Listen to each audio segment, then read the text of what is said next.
Mwaki uyu uria watuthukire runyanjara-ini rwa Lolldaiga kaunti-ini ya Laikipia ukoretwo ugiakana kuuma o wa gatatu kiumia giki, na hamwe na hathara iria irerikana gukorwo cionekanite nginyagia riu ni ikuũ cia njogu ithano na gacaũ kamwe ka njogu.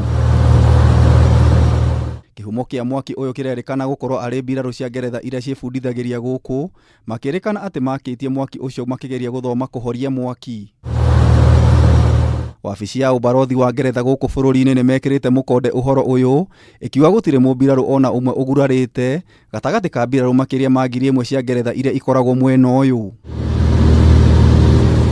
Hamwe na uguo, ndumiriri-ini yao kuri nyumba cia mohoro, ubarothi uyu ni ugite ni urathingatithia ugitiri wa andu na nyamu iria cikaraga guku, na uguo ni megukorwo magithuthuria wigie ikuũ cia njogu ici.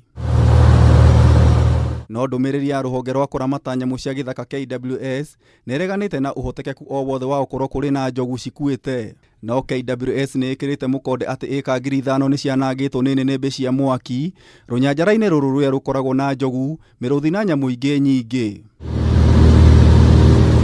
Ruhonge ruru rugite maabithaa 350 athima Mwaki ni marathi na mbere na kuhurana na mwaki uyu, kuria ndege 5 na rori 4 cia maĩ cirathi na mbere na wira uyu. Kwa ihinda riri mbiraru ici ni irugamite mihango yao yothe nginyagia mwaki uyu uhorio runyanjara-ini ruru rwa eka 50,000. Ngiribotera Kameme TV, Njeta Gitau wa Wanjiku.